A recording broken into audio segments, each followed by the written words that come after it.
തമിഴ്നാട് തിരുവള്ളൂരിലെ ചരക്ക് ട്രെയിൻ തീപിടുത്തത്തിന് പിന്നിൽ അട്ടിമറിയെന്ന സംശയം. അപകടം നടന്ന സ്ഥലത്തിന് 100 മീറ്റർ അകലെ ട്രാക്കിൽ വിള്ളലുകൾ കണ്ടെത്തി. ദക്ഷിണ റെയിൽവേ ADGPയുടെ നേതൃത്വത്തിൽ സംഭവം അന്വേഷിക്കും. അപകടത്തിൽ 12 കോടിയുടെ നഷ്ടമുണ്ടായെന്ന് റെയിൽവേ വ്യക്തമാക്കി.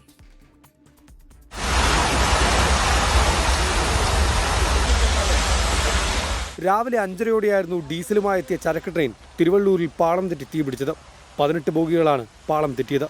12 എണ്ണം പൂർണ്ണമായി കത്തിനശിച്ചു. 7 പെട്ടി.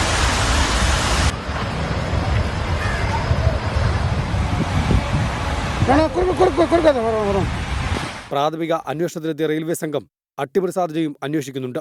അപകടം നടന്നതിന് 100 മീറ്റർ അകലെ ട്രാക്കിൽ വിള്ളൽ കണ്ടെത്തി. വിശദമായി അന്വേഷിക്കാനായി 3 പ്രത്യേക സംഘങ്ങളെ രൂപീകരിച്ചു. റെയിൽവേ ADGPയുടെ നേതൃത്വത്തിലാണ് അന്വേഷണം.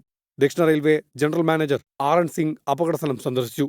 15-ലധികം ഫയർഫോഴ്സ് യൂണിറ്റുകളെത്തി മണിക്കൂറുകൾ നീണ്ട പരിശ്രമത്തിനൊടുവിലാണ് തീയണച്ചത്. 200 മീറ്ററോളം ട്രാക്കിനും ഇലക്ട്രിക് ലൈനിനും കേടുപാടുകൾ ഉണ്ടായിട്ടുണ്ട്. ഇതുവഴിയുള്ള ട്രെയിൻ ഗതാഗതം പുനഃസ്ഥാപിക്കാനായില്ല. 16 ട്രെയിനുകൾ റദ്ദാക്കി. നിരവധി ട്രെയിനുകൾ വഴിതിരിച്ചുവിട്ടിട്ടുണ്ട്. Chennai central Thiruvananthapuram superfast express കട്പാടിയിൽ നിന്നാണ് യാത്ര തിരിച്ചത്. 24 ചെന്നൈ.